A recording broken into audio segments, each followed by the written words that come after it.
Karen liked to believe the neighborhood sang under her direction, the way an orchestra bends to the will of a conductor.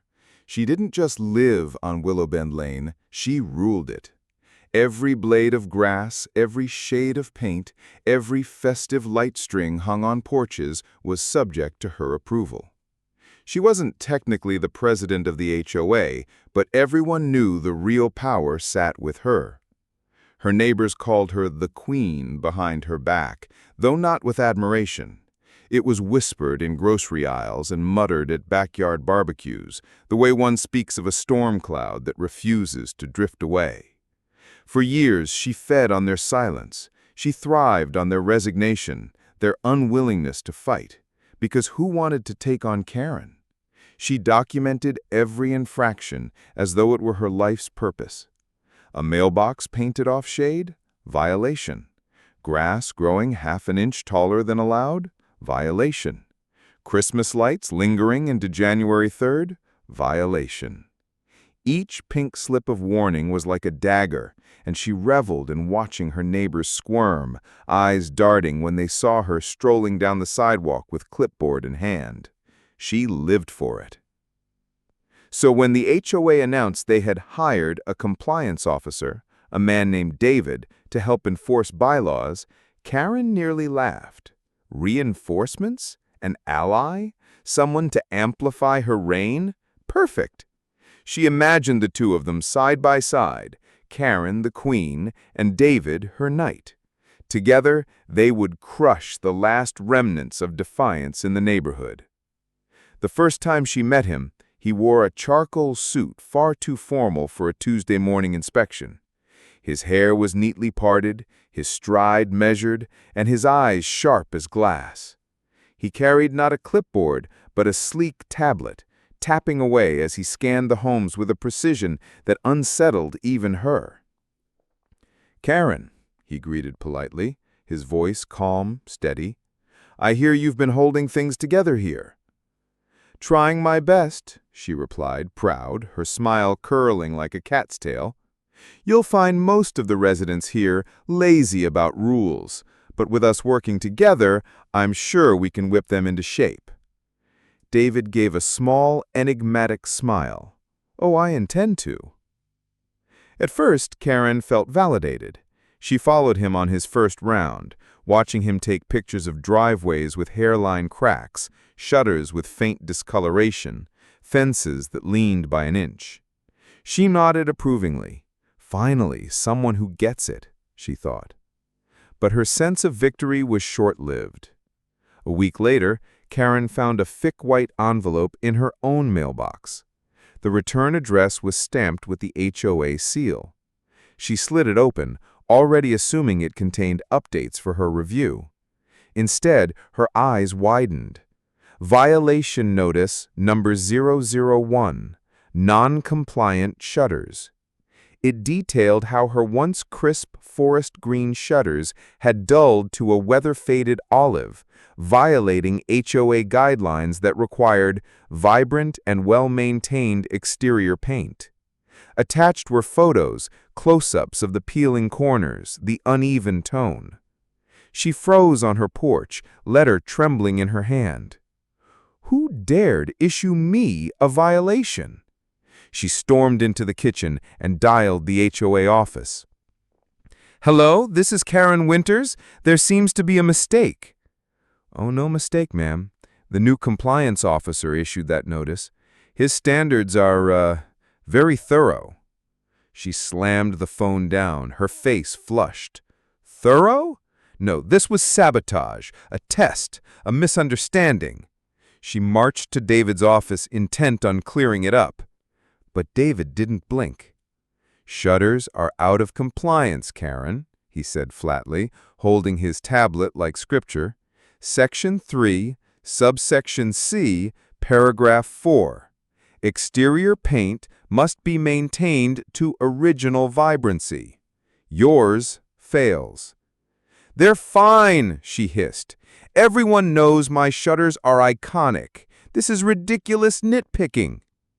He gave her the faintest smile. "We enforce the rules without bias, Karen. That's what you wanted, isn't it?" Her throat went dry. That was only the beginning. The next week brought another envelope. Violation number 002, unauthorized lawn ornament. Her cherished ceramic gnome, the one that had stood proudly in her front flower bed for 15 years, was suddenly deemed excessive decoration. Again, David had taken photos, circled in red. The week after, violation number 003, non-compliant interior curtain color visible from street. He had taken a photo from the sidewalk of her living room window, where her maroon curtains clashed, apparently, with HOA guidelines requiring neutral tones. It was war. Karen tried everything. She argued with him face to face, spitting out words like a cornered snake. She demanded explanations, but he always countered with column references to bylaws, section numbers, documented evidence. He was immune to intimidation, impervious to her theatrics. And worse, her neighbors began to smile. She caught them smirking when she trudged to the mailbox. She saw their satisfaction when they noticed the bright orange flags David planted on her lawn to mark violations. It was subtle revenge for years of her tyranny, and they savored it. By the third month, Karen had lost count of the violation slips. Her mailbox felt cursed, each day coughing up another reminder of her hypocrisy. The stress that she once relished inflicting now strangled her. She lay awake at night, imagining the next notice. Would it be her porch light bulbs? Her driveway's hairline cracks? The angle of her garden hose?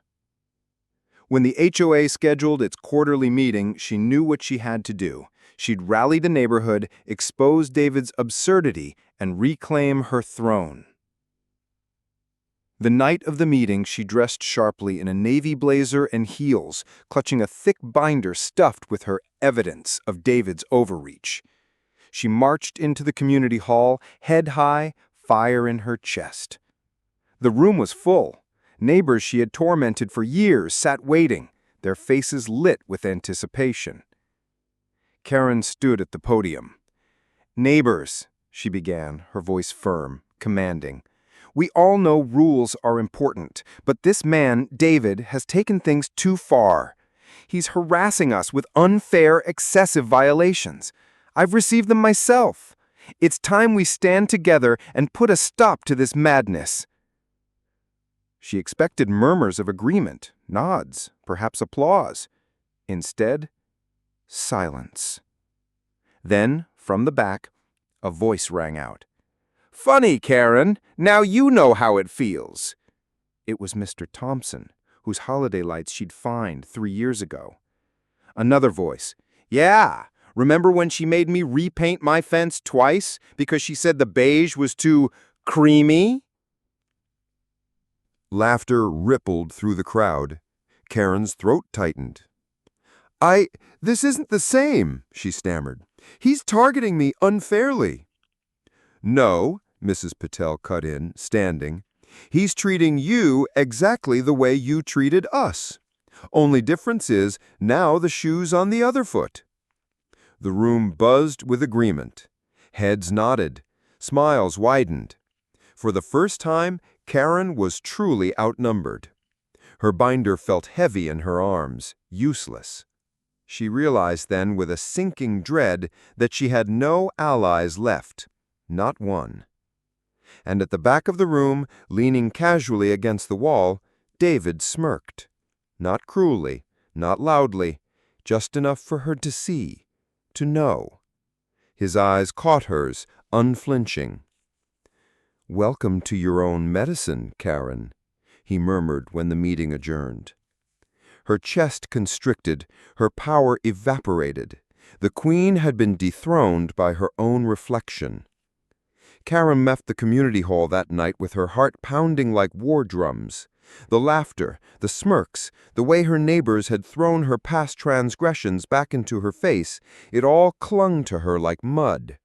For the first time in years, she wasn't the one standing tall at the podium, issuing commands, dictating rules. She was the one being judged.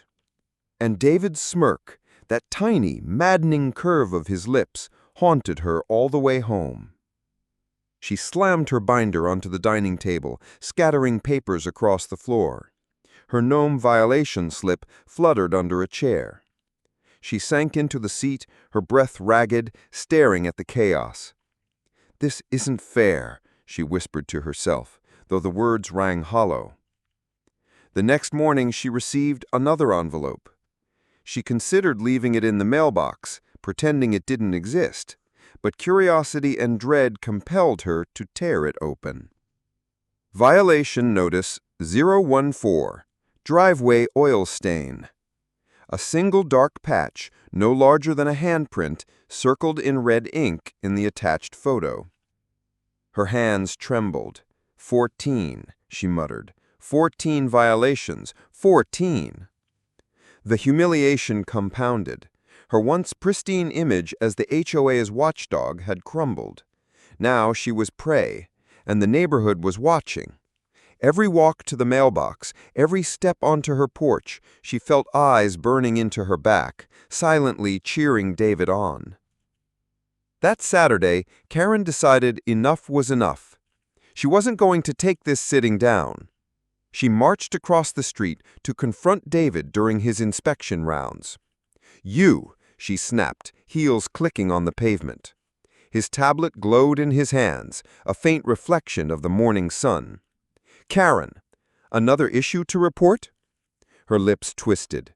"You're targeting me. Don't deny it. 14 violations in 3 months? That's harassment." His gaze sharpened, but his voice remained smooth. "On the contrary, 14 violations in 3 months is, impressive consistency. You've set an example to follow, haven't you?" Her jaw clenched. He was mocking her. "You think you're better than me," she spat. "But I built this. I kept this neighborhood in order when no one else would. I made people respect the rules." David tilted his head. "No, Karen, you made people fear you. Respect is earned, not extracted." The words sliced deeper than she wanted to admit. She turned on her heel, storming back to her house, though each step felt heavier than the last. Over the next weeks, her fortress of control continued to crumble. She found herself repairing shutters, repainting trim, replacing curtains, even scrubbing her driveway until her arms ached. She was determined not to give David the satisfaction of seeing her falter. But no matter what she fixed, another envelope would appear, pointing out a detail she hadn't considered. By the 20th violation, she felt herself unraveling. She began avoiding neighbors, keeping her blinds drawn.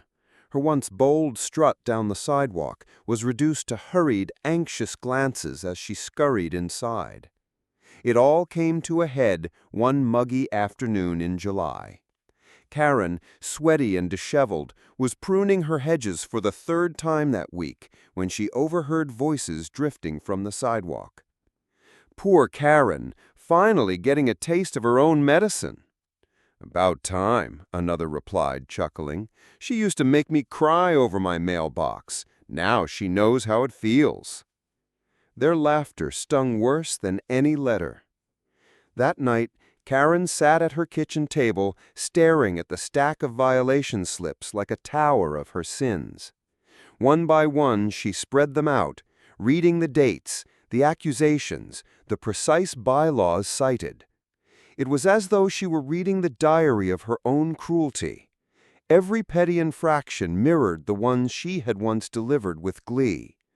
Her gnome, their lights, her shutters, their fences, her curtains, their flowers. And for the first time, she saw herself not as a queen, but as a tyrant. The realization gnawed at her, bitter and relentless. She had laughed when neighbors begged for mercy. She had taken pride in their fear. She had mistaken authority for superiority. Tears welled hot and uninvited. She pressed her palms to her face, the sobs breaking loose in a way she hadn't allowed in years. The following week, the HOA scheduled another community meeting. Karen dreaded it, but she also knew she couldn't hide forever. She spent days rehearsing speeches in the mirror, none of which sounded right. She thought of blaming David, of accusing him of malice, but she knew it wouldn't work. She had no allies left. When the night arrived, she walked into the hall with trembling hands. Neighbors turned to watch her, their faces curious, wary, some openly hostile. She climbed to the podium, her throat dry.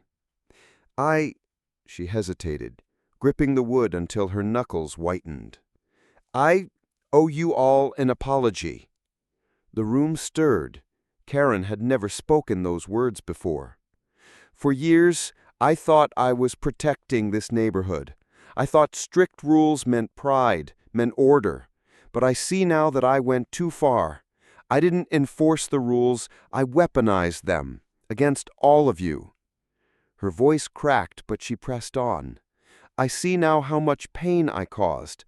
I never understood it until I felt it myself, and I regret it. Silence hung heavy. Some neighbors folded their arms, unconvinced. Others exchanged surprised glances. I don't expect forgiveness overnight, Karen continued softly, but I want to change. If you'll let me, I'll work with you, not against you. She stepped back, heart hammering, waiting for the backlash. But to her shock, no one jeered, no one laughed. The room buzzed with whispers, some skeptical, some thoughtful. At the back, David stood, as always, calm and unreadable.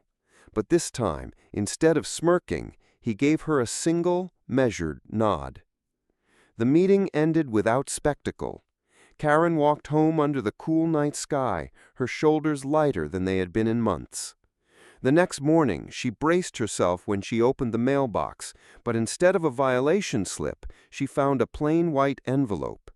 Inside was a single line, typed neatly on HOA letterhead. Reform or move out, the choice is yours. Signed, David. Karen read it twice, then a third time. It wasn't cruel, it wasn't mocking, it was a mirror held to her soul. She stood there for a long while, the paper trembling in her hands. And then, for the first time in years, Karen Winters made a choice, not as a queen, not as a tyrant, but as a neighbor. Whether she stayed and reformed or packed her bags and left Willowbend Lane behind, the lesson would remain burned into her forever. Power taken is fleeting, but power shared, respect earned, is the only kind that lasts. And David, he never needed to raise his voice. He had let her drown in her own medicine until she understood the taste. The queen had met her match.